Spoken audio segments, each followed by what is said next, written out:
as we see that over these years, there's been almost no gain in black household income, while white household income has increased, I don't know, maybe 5 or 6-fold.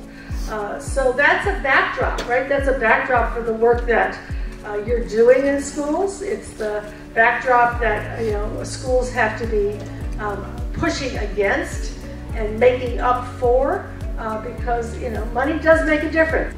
So we're dealing with in the United States a huge, well-established anatomy of inequality.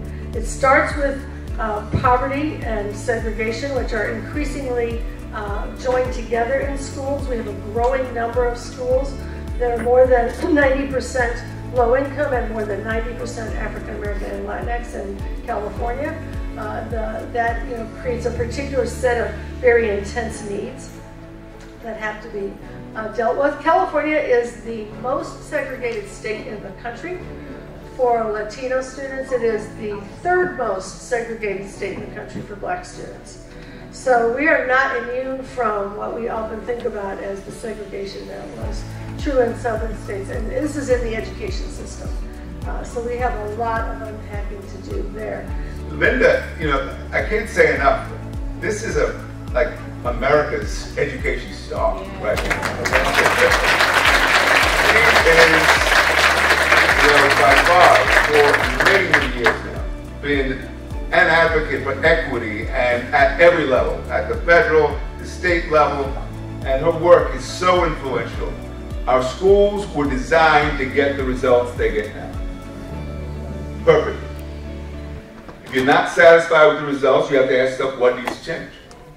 Now, what we need to share is that all the evidence shows that going to college matters. That is, college graduates make significantly more on average than people without a college diploma. They not only make more money, they live longer, have better health outcomes. So the idea that college is not worth it is not proven by facts. But if you come from a family where no one's gone to college, a community where no one's gone to college, and keep in mind, only 30% of Americans have college degrees. In education, we know there are differences in how people learn, what pace they learn. So when we talk about creating systems that are more responsive, it starts with knowing who our students are, meeting them where they are, challenging, stimulating, supporting. Because unless we do that work, we're not going to see outcomes change. So we need a holistic strategy, and we need partners. And we need to challenge the biases that allow our schools to continue to produce the same kind of results. So it could just be me, but what I will tell you is that there is intense and incredible resistance. Everybody not trying to do what we're trying to do this morning and every day we get up and go to work. And that is not to dissuade you. It's not to bog or to bring you down. It's just to keep it real. We gotta know what we're up against. And our opponent, hence us being here yet again, making a plan yet again, for 3 rather simple problems. Our opponent is formidable. But thank God, so are we.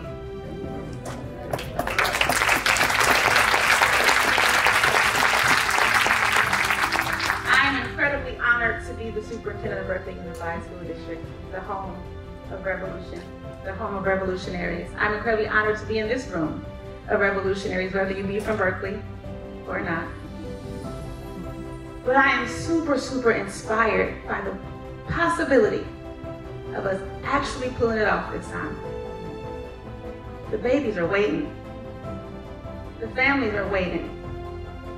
The executive order identifies 12 policy goals that the White House Initiative on Black Americans focuses on to advance educational excellence and equity for Black students, Black families, and Black communities.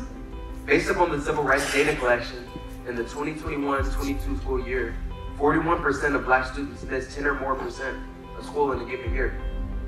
The department has student engagement and attendance, TA centers, collections of policies, resource documents, and funding supports to see to it that we're addressing our community head on. We also recognize the equity challenges that Black students experience in school diversity, in post-secondary credentials, school enrollment, real-world application opportunities, etc. And we have a lot of signature programs.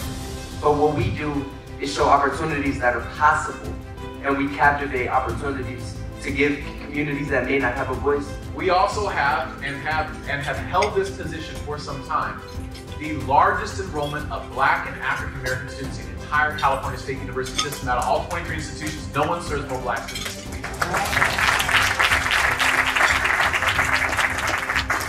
But as we all know, access is not always synonymous with success, and just because you have increasing graduation rates doesn't mean there's not equity gaps. And the report identified 13 recommendations that had to be implemented to improve Black student success in the system.